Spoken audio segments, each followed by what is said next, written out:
Nearly 2 weeks after the fire, residents still reeling from the enormous impact it's having on their lives. Some are just now able to return to where those homes once stood to see if anything is left. CBS 4's Alan Gennett talked to some of those folks today. Alan?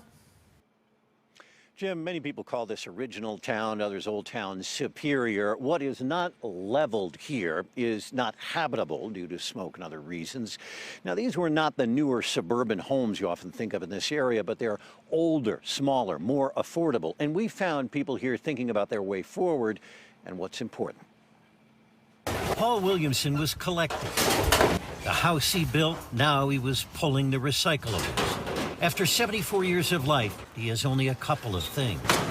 And I'm going, wow, after this time, this is all my possessions in here in one hand.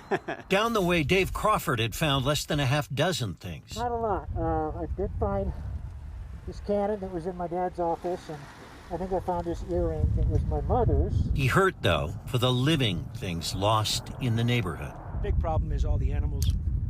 My God, I have so many pictures. Nearby, Jill Sellers had finally learned this day what she feared. He was just the best little dog in the world. The remains of her dog, Peanut, were discovered. So you've had a rough go.